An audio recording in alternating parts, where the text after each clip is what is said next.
Hello friends, आज हम बनाएंगे फ्राइड करेले जो कि खाने में बहुत ही टेस्टी लगेंगे और कड़वे बिल्कुल ना के बराबर। ये देख सकते हैं। सबसे पहले आपने करेले लेने हैं दोस्तों। मैंने यहाँ पर 3 करेले लिए हैं और पकोड़े तो बहुत खाएंगे, लेकिन करेले को फ्राई करके ना इतना टेस्टी बनता है करेला कि आप सोच भी नहीं सकते। बहुत ही टेस्टी बनता है और इससे अंदर वाला जो पार्ट रहता है ना, वो आपने इस तरह से निकाल लेना है, नाइफ से नहीं, पिलर की सहायता से निकालें। बहुत ही अच्छी तरह से निकल जाता है। और ये देख सकते हैं, मैंने इसी तरह से सभी को निकाल लिया है ताकि टाइम हमारा बच सके। और आपने इस तरह 1/2 कर लेना है और आपने पतले पतले स्लाइसिस, ज़्यादा बिल्कुल पतले भी नहीं, इतने पतले करना है। ये देख सकते हैं इस तरह से मैंने कट कर लिया है। एक बहुत ही अच्छी ट्रिक बताता हूँ आपको। नमक पानी में थोड़ा सा हल्दी, और आपने इसमें करेले आपने डुबो के रखने हैं कम से कम 15 से 20 मिनट, ज़्यादा टाइम नहीं लगेगा। और इसके साथ एक चीज़ और ऐड करें आप, जो अपनी आइस रहती है ना उसको, इससे आपका करेला जो ना थोड़ा सा क्रिस्पी बनेगा दोस्तों। और कम से कम 15 से 20 मिनट के लिए छोड़ दें। और इससे जो है ना, मैंने एक चीज़ और नोट करी है कि आपका कड़वापन बिल्कुल ख़त्म हो जाता है, बिल्कुल ही ना के बराबर।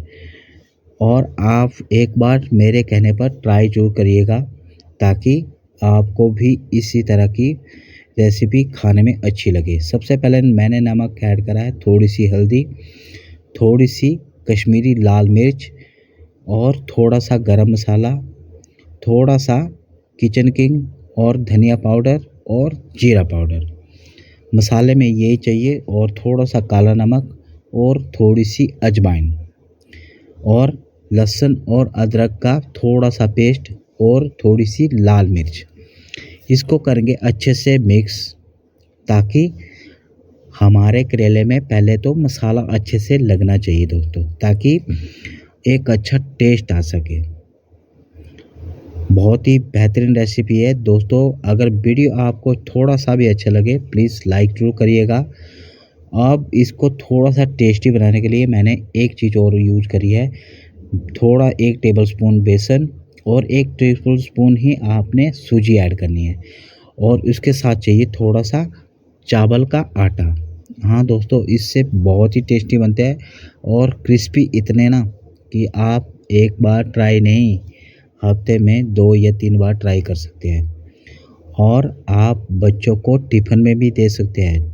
और हमारे लिए करेले कितने फ़ायदेमंद है ये सब आपको बताने की ज़रूरत नहीं है, पर इस तरीके से बनाएंगे ना बच्चे भी खाएंगे दोस्तों। अब करेंगे दोस्तों डीप फ्राई। डीप फ्राई करते हुए एक चीज़ का ध्यान रखना है दोस्तों, एक बार में ही आपने फुल डन नहीं करना है, इससे आपके करेले क्रिस्प नहीं बनेंगे। और इसी तरह से हमने सभी को डीप फ्राई करने के लिए डाल दिया है। और आप सोचेंगे कि ये आपस में चिपकेंगे, ऐसा कुछ नहीं होगा, बिल्कुल खिले खिले रहेंगे। ये देख सकते हैं। अब मैंने इसको निकाल लिया है हाफ डन करने के लिए। अब मैं इसको करूँगा फुल डन कम से कम 2 मिनट की रेस्ट देने के बाद, और तेल को थोड़ा गर्म कर लूँगा और इसको करूँगा अब मैं डीप फ्राई। दोस्तों, एक छोटी सी रिक्वेस्ट रहेगी आपसे कि वीडियो आपको अच्छा लगे प्लीज़ लाइक ज़रूर कर दिया करो, और चैनल पे नए आए हो तो सब्सक्राइब और घंटी के बटन को ज़रूर दबाना है। और दोस्तों के साथ शेयर कर सकते हैं। कमेंट द्वारा मेरे को बता सकते हैं कि आपको रेसिपी कैसी लगी दोस्तों।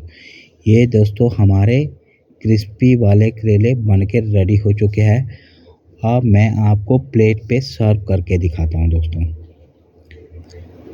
ये बन गए दोस्तों क्रिस्पी फ्राइड करेले, जो कि टेस्टी लगे तो प्लीज़ लाइक ज़रूर करिएगा।